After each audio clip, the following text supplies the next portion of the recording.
My fiancé bragged, "I can replace you in 24 hours." During an argument, I said, "Prove it."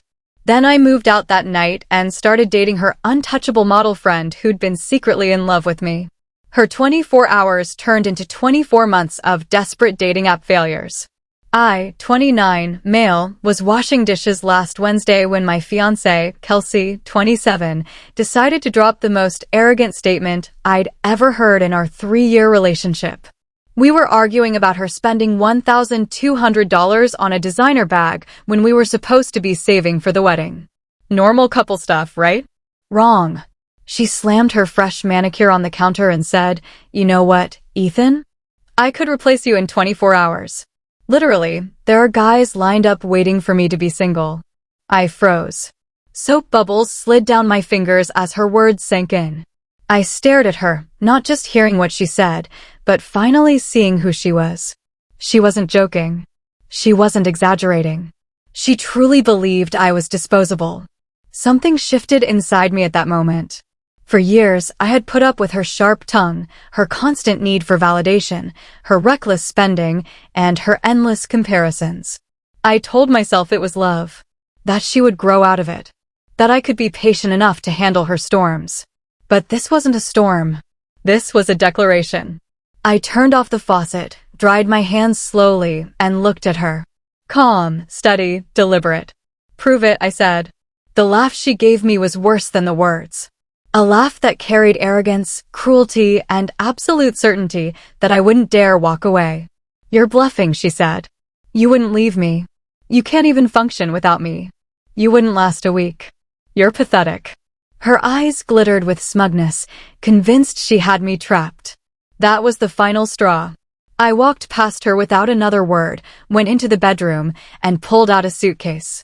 She followed me, heels clacking like gunshots on the floor, her voice rising in a mixture of disbelief and mockery. "Ethan, stop. You're acting like a child. You wouldn't survive out there. You're not strong enough. You need me." But I didn't stop. I folded shirts, rolled up jeans, packed my essentials with the kind of calm focus she had never seen in me before. With every item I placed into that suitcase, I felt lighter, freer. When the bag was zipped, I stood up, slung it over my shoulder, and looked at her one last time. "You said 24 hours. Your clock starts now." The microwave on the counter read 7:23 p.m. Wednesday. That was the moment our relationship died.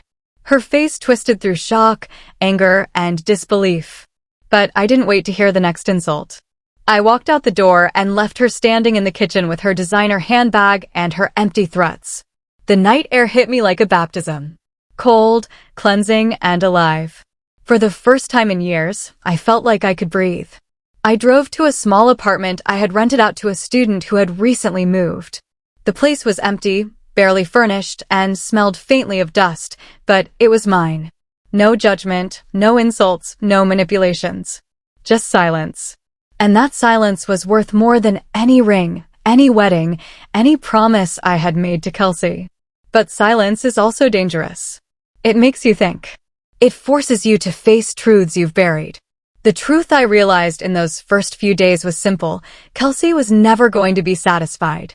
No matter what I gave her, no matter how much I sacrificed, it was never going to be enough.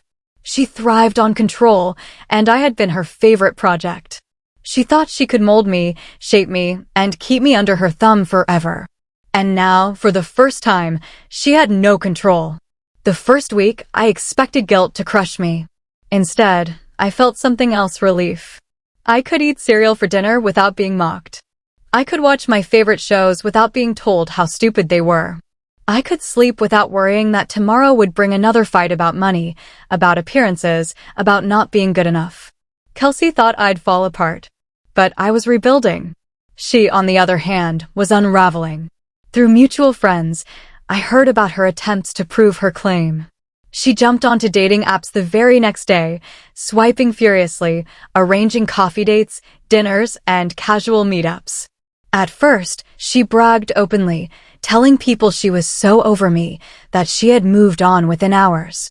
But word trickled back quickly. Every man she met either ghosted her or bolted when her true personality showed. One guy walked out mid-dinner after she criticized the way he cut his steak.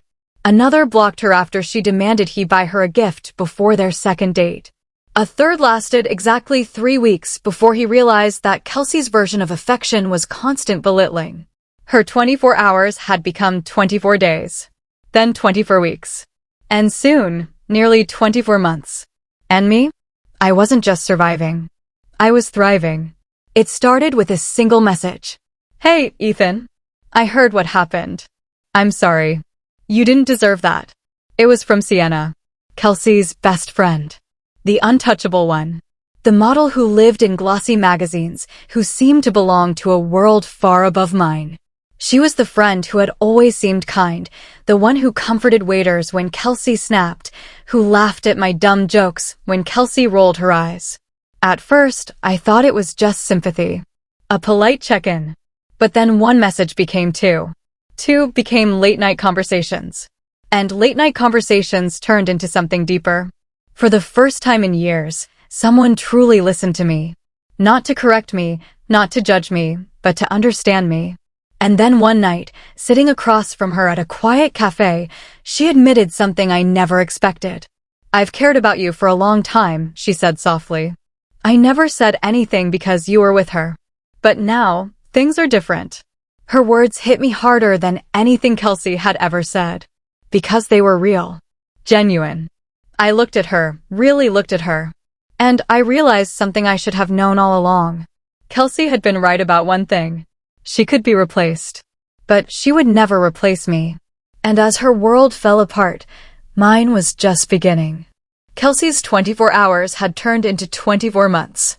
2 long years of swiping, dating, failing, and repeating. Every time I heard about her attempts, it was the same story. She'd meet someone, charm him for a week or two, then suffocate him with demands until he disappeared. Meanwhile, my life had taken a turn she could never have predicted. Sienna and I had grown closer than I thought possible. At first, I felt guilty. This was Kelsey's best friend, after all. But the truth was, Sienna had never been like her. She wasn't shallow, she wasn't cruel, and she didn't measure people's worth by their wallets. She wanted honesty, kindness, laughter, the things Kelsey had treated like weaknesses. One night, as we sat on Sienna's balcony watching the city lights, she said, "Do you ever think about how different things could have been?" If she hadn't said that one line, I thought about it often. Kelsey's arrogance had been my breaking point, but it had also been my salvation. If she hadn't bragged, if she hadn't dared me to test her words, I might still be trapped, blind to what real love looked like. "She gave me freedom without realizing it," I said. That one sentence saved me. Sienna smiled, leaned her head on my shoulder, and whispered, "And it gave me you." For months, I didn't hear from Kelsey directly. Just gossip through friends. She was bitter, angrier than ever, blaming everyone but herself. Every failed date was the guy's fault. Every lonely night was unfair.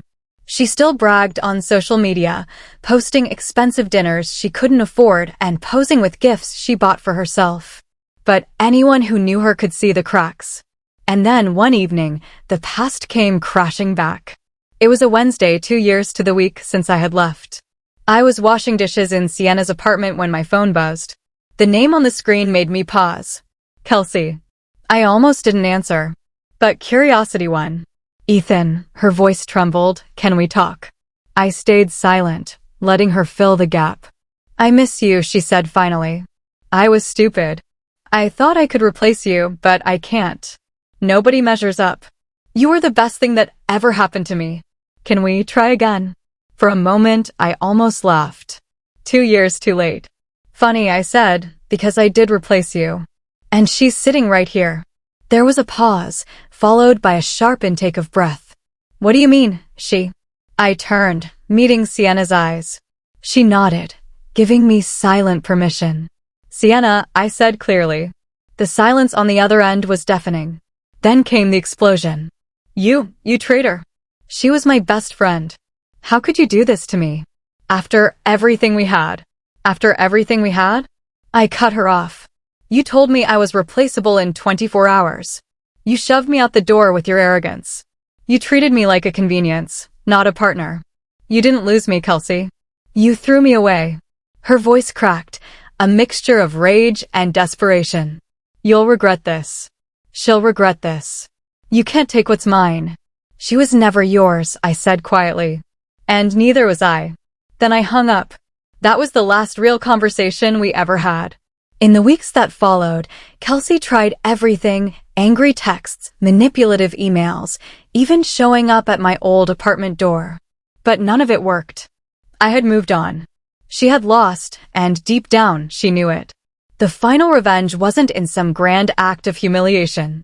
It was in the life I built without her, in the love I found with the one person she never imagined I'd end up with. Her 24 hours stretched into 24 months of failure, while my 24 hours turned into the happiest years of my life. And in the end, Kelsey was right about one thing. I was replaceable. But so was she. Only difference? I found someone worth replacing her with. And she never did.